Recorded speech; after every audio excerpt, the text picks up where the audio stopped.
নয়াদিল্লির উদ্দেশ্যে ঢাকা ছেড়েছেন প্রধানমন্ত্রী শেখ হাসিনা। কাল যোগ দেবেন নরেন্দ্র মোদীর শপথ অনুষ্ঠানে।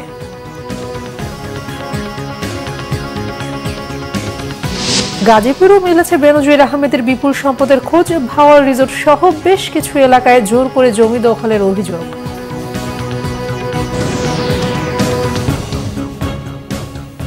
দেখছিলেন বিআরবি কেবল সংবাদ শিরোনাম, এবারে বিস্তারিত খবর। ভারতের প্রধানমন্ত্রী নরেন্দ্র মোদীর শপথ অনুষ্ঠানে যোগ দিতে দিল্লির উদ্দেশ্যে ঢাকা ছেড়েছেন প্রধানমন্ত্রী শেখ হাসিনা। সকাল 10:15 হযরত শাহজালাল আন্তর্জাতিক বিমানবন্দর দিয়ে বাংলাদেশ বিমানের একটি বিশেষ ফ্লাইটে করে ঢাকায় ত্যাগ করেন প্রধানমন্ত্রী শেখ হাসিনা।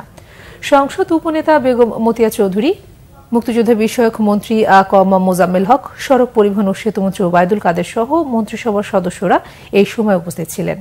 নরেন্দ্র মোদীর শপথ গ্রহণ অনুষ্ঠানে যোগদান শেষে 10 জুন দুপুরে দেশে ফিরবেন প্রধানমন্ত্রী।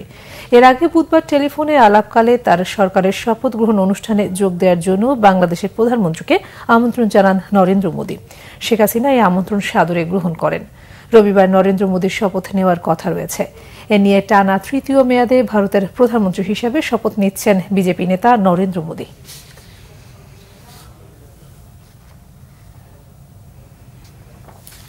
গাজীপুরেও মিলেছে সাবেক আইজিপি বেনজির আহমেদের বিপুল সম্পদের খোঁজ।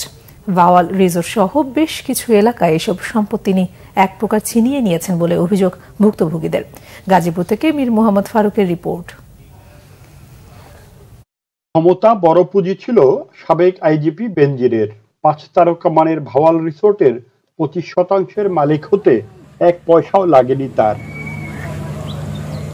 অভিযোগ রয়েছে 50 একর জমির উপর গড়ে তোলা গাজীপুরের ভাওয়াল রিসোর্টের 3.68 একর জমি বন বিভাগের, আর নিরীহ কৃষকদের অন্তত 40 বিঘা জমি দখল করে গড়ে তোলা হয়েছে দৃষ্টিনন্দন রিসোর্টটি। 19 একর জমি নিয়ে রিসোর্টটির কাজ শুরু হলেও বেনজিরের ক্ষমতার জোরে বাকি জায়গা দখল করে নেন রিসোর্ট মালিকরা। বেনজির এলাকাতে আসতো তখন এই এলাকার অবস্থাটা ছিল, এই যে মেম্বার বাস স্ট্যান্ড, বিভিন্ন দোকান পাড়ে তাদের সিকিউরিটি পুলিশ বিভিন্ন ভাবে মোতায়েন করে রাখতো, মানে মানুষের মধ্যে একটা আতঙ্ক কাজ করতো। এই জন্য এই রফিক মাস্টার যা কইতো তাই আমরা মেনে নিতাম। আমার 6 ফেরি জমিন আছে, 6 ফেরি জমিনের মধ্যে আমি আল ছতাম গেছি, পরে আমার দিল না আর কি আল ছোয়ার লাইগা কয় জমিন বেচাকে নিয়ে গেছে। আমি আমার জমি আবার বেচাকে নিয়ে কেমনে কয় বেনজির আমার কিনা লয়ে গেছে গা।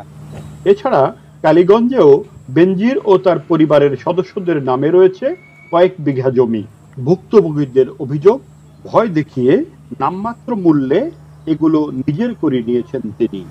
বাইতে নিয়ে আইরা পরে মনে করেন এই যে সম্পূর্ণ এই যে ভয় দেখা কয় যদি এই 3 ঘন্টা না দিন আমরা নাই ধরতেন আপনার মারা লাগবো, এমনকি আমরা এরকম জায়গায় জেলে দিব আপনার জীবনে মানে বাড়িতে পারবেন না। আমাদের কাছে কিছু সুনির্দিষ্ট দলীয় তথ্য চাওয়া হয়েছিল, সেই তথ্যগুলো আমরা আমাদের কর্তৃপক্ষের কাছে জমা দিয়েছি। সেখানে কালীগঞ্জের বিভিন্ন এলাকায় কিছু দলিল পাওয়া গিয়েছে। ভাওয়াল রিসোর্টের দখলে থাকা জমি উদ্ধারে অভিযান পরিচালনার কথা জানিয়েছেন জেলা প্রশাসক।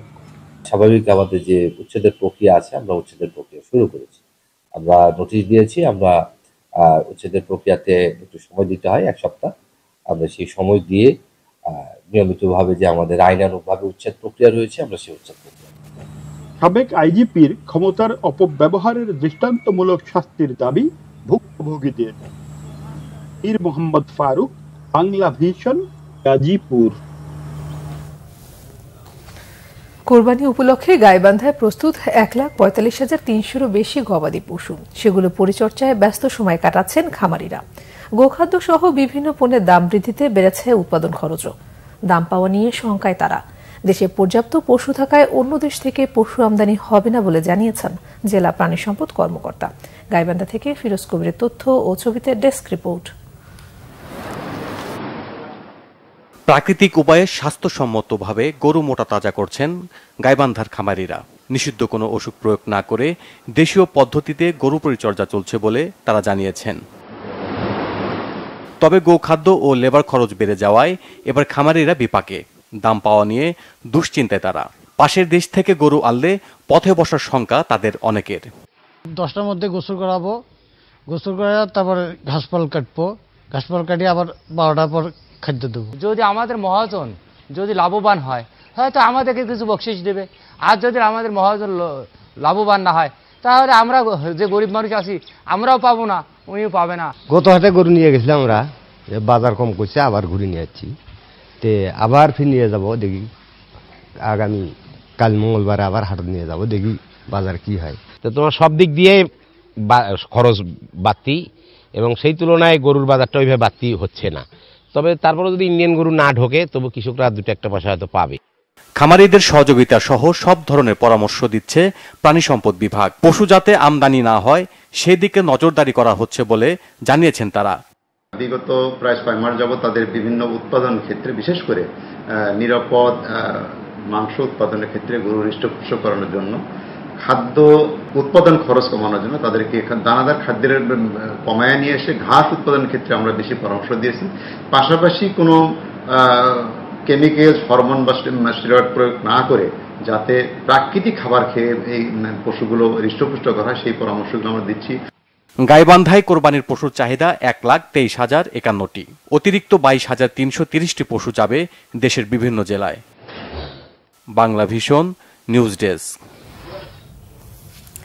এই ছিল এখনকার মতো। পরের সংবাদ দুপুর 2টায়। এর আগে একটাই রয়েছে নিউজ টপ 10, দেখার আমন্ত্রণ রইল।